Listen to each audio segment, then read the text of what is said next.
Good afternoon, everybody have a seat.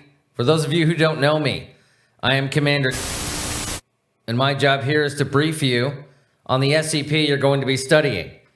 What we're looking at today is SCP-3094, Object Class Euclid. Special Containment Procedures. The building containing SCP-3094 has been fenced off and is to be monitored at all times by security cameras and occasional patrols. Renovations to the outside of the building have been completed to deter people from attempting to explore the location due to its local reputation for being abandoned and haunted. Description: SCP-3094 is an empty elevator shaft located within the former site of aquarium and conservatory. The shaft has a width of 4 meters and a length of 5.5 meters. It extends up to the third floor of the building and descends to an unknown depth, though the building does not have a basement or any floor below the ground level. People and objects lowered into SCP-3094 are estimated to disappear completely at a depth of approximately 30 meters below the ground floor entrance to the shaft. To this date, the only thing recovered from SCP-3094 is Agent Brandt. The Foundation was alerted to SCP-3094 after an abnormal amount of missing person reports were filed in the area, including a police officer who investigated the building after multiple reports of individuals falling into the elevator shaft. Splashing sounds without any apparent source have been reported in the building for several decades. Several victims of drowning have also been found near the building over the years, with no nearby bodies of water or signs of the deceased individuals' bodies having been moved from another location. An unmanned drone was sent into SCP-3094, but contact was lost with the drone at approximately 30 meters below the entrance to the shaft. At the same time that contact was lost, a loud splashing sound was heard. Under the assumption that the drone had fallen into a pool of water and malfunctioned, Agent Holm and Agent Brandt were tasked with descending into SCP-3094 with waterproof recording equipment. Upon reaching 30 meters below the entrance to the shaft, contact was lost with both agents. Neither agent reported any abnormalities up to the point of disappearance. Further attempts to explore the shaft resulted in the loss of all equipment used. Agent Brandt was later recovered from Libreville, Gabon, Africa. He claims he appeared somewhere in Panagra National Park, requiring him to hike for miles through the jungle until a park ranger found him and returned him to civilization. He had also managed to retain his waterproof audio recorder. While his voice is almost entirely inaudible, the rest of the audio was salvaged and seems to confirm Agent Brandt's account of his experience after disappearing into SCP-3094. An interview with Agent Brandt can be found within the records. I'll go ahead and read the transcript for you now. Dr. Becker, Agent Brandt, could you please tell me what happened to you and Agent Holm after you descended past 30 meters below the entrance to SCP-3094? Provide as much detail as you can reliably recall. Agent Brandt, as I said before, I really don't know what happened to Holm. She was next to me, rappelling into the shaft, and the next thing I know, the rope in my hands is gone and I'm falling. I fell maybe 50 meters into a body of water. It was pitch black and I couldn't see anything. Dr. Becker, and you then immediately attempted to reach the surface of the water? Agent Brandt, yes, that's correct. I'm fairly certain I swam straight up, but in the darkness and confusion, I could be wrong. Either way, when I reached the surface of the water, I discovered the elevator shaft was no longer above me. Dr. Becker, what was above you? Agent Brandt, metal. A ceiling of sorts? I hit my head on it. At that point, I started panicking because I realized there was only about 5 centimeters between the water and the ceiling. I practically had to kiss the metal to keep my mouth and nose above the water. It was rusty and smelled like seaweed. The water seemed brackish and the smell of everything was overwhelming at first. I'm not sure how I didn't lose it completely and just drown. Dr. Becker, what did you do then? Agent Brandt, I figured the shaft had to be somewhere close, and even if I was disoriented, I knew it shouldn't be too difficult to find it. So I had more room to breathe, maybe call up to the research team and let them know what happened. So I started looking, keeping my face above the water as best I could, feeling along the metal for the opening. I probably did that for 20 minutes before I realized I wasn't going to find it, that maybe it wasn't even there anymore. Dr. Becker, did you attempt to locate Agent Holm at any point? Agent Brandt. At first, I had completely forgotten about her in my panic. Once I was focused on finding the shaft, I remembered and called out for her a few times. Never got a response.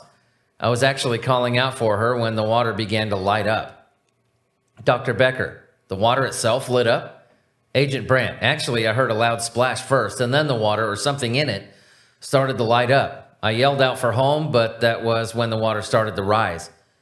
Dr. Becker, it noticeably rose? Agent Brandt, yes, all the way to the ceiling. And I knew that I was going to die then. That's when things got weird. Dr. Becker, continue, please. Agent Brandt, well, the water was over my head, but I could breathe somehow, and I could see. And I don't just mean because of the light source. I could see in the water as if I was wearing swim goggles or a scuba mask. Everything was clear. I could see what was giving off the light. Dr. Becker, what was it? Agent Brandt, it was a very large owl. Well, it looked like an owl, but it was massive. I'd say it was about 70 meters away from me, and yet I could see it perfectly through the water. It looked like it was at least 60 meters tall. It had very long legs for an owl, though, which was part of why it was so tall. And it had a crown on its head. Dr. Becker, a crown? Agent Brandt, yes. It was bright gold, so it caught my attention immediately. Dr. Becker, what was your reaction upon seeing this entity? Agent Brandt, Dr. Becker, I was going through a lot of emotions at that point. Terror was in there somewhere for sure, but I was also very confused, tired, and also in awe. You know how some people just exude charisma? Dr. Becker, yes, I know what you mean, I think. Agent Brandt, this thing exuded something like that. Not charisma, though. It was like a mixture of horror and wonder and something else that was just incomprehensible. I sensed it was going to speak to me seconds before it opened its mouth. Dr. Becker, what did it say to you? Agent Brandt, at first it was just noise. Awful, awful noise. Sounded like an orchestra of broken trumpets all vying to be heard over each other. I instinctually covered my ears, but it was still just as loud. I screamed at it to stop, but it wouldn't. And then slowly I realized there were words in the noise. Can you just give me a second, Dr. Becker? Dr. Becker, of course, this was traumatizing, I imagine. Agent Brandt, no, I mean, sort of. I want to tell you everything in detail, but speaking with it was difficult to describe. Everything about it felt very, very wrong. And trying to remember that wrongness, which is just so hard to put into words, feels like it's draining me. I feel like I'm not meant to remember or repeat any of this. I wish I could more eloquently explain the bizarre emotions I'm feeling. Dr. Becker, it's okay, Agent Brandt. Just tell me what you can. We can always take a break and try later. Agent Brandt, I'm not sure a break would help. Is it okay if I just summarize it? Maybe I can try writing down the details or something. I don't know. Dr. Becker, a summary is fine for now. I'll warn you that the director probably will still want more than that from you eventually. Agent Brandt, of course, yeah, I understand. Just give me a moment. Dr. Becker, take your time. Agent Brandt, when I realized I could hear words within the cacophony, I was able to focus on them and realized it was asking me a question. It wanted to know why I was there. I told it I didn't know, and I asked it where I was. Dr. Becker, and it responded to you? Agent Brandt, yeah. It was difficult to understand its answers. It spoke in an odd combination of Danish and English, and it had a cadence to its speech that was discomforting. None of what it said made much sense to me. Dr. Becker, could you understand anything? Agent Brandt, it said something about a very big gap or drop, something about visiting, something about separation.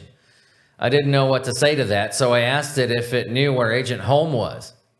Do you think we can stop now? I'm honestly quite exhausted, mentally and physically. Dr. Becker, just summarize the rest as best you can, and then we can be done for now. Agent Brandt, it said something about the Eve cunt being separated, something about property. At that point, its voice was making me feel ill, and I didn't want to know what it meant anymore. I asked it if I could please go home. It said no, so I begged it. Dr. Becker, how did it respond to that? Agent Brandt, it made me some sort of offer, and I took it. Dr. Becker, I have no idea what I agreed to. I just know that it laughed, and the sound was like an audience of predator animals screaming all at once. And the next thing I knew, I was in some jungle.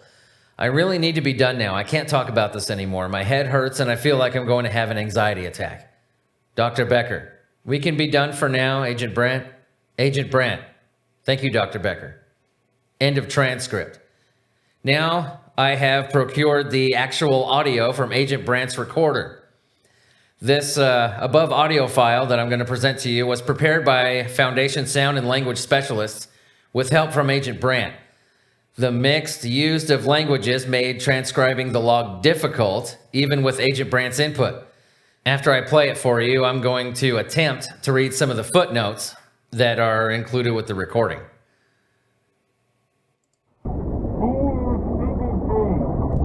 I visit President Gaap. This hall's place.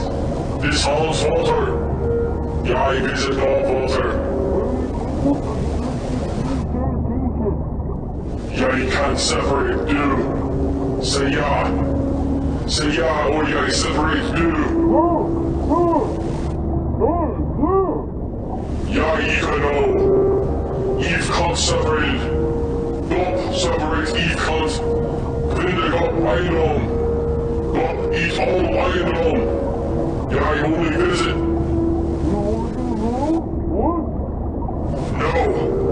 No time.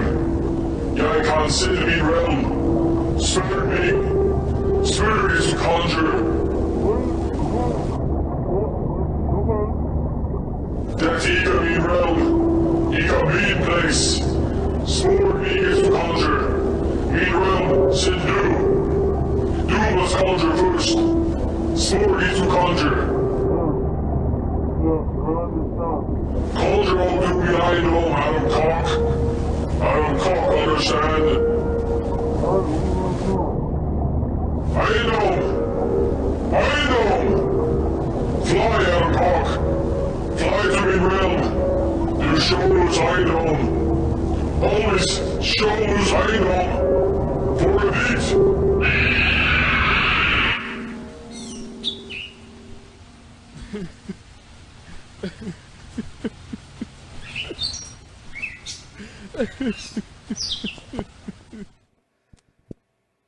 After the recording, as you've noticed, a loud screeching noise can be heard, which quickly cuts out.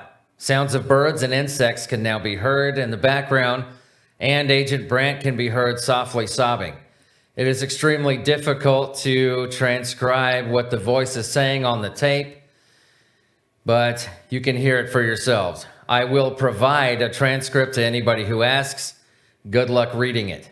Only a few words are decipherable. Addendum 1. Agent Brandt is currently under the care of Site 24's head psychiatrist, following a nervous breakdown he experienced a few days after his interview with Dr. Becker.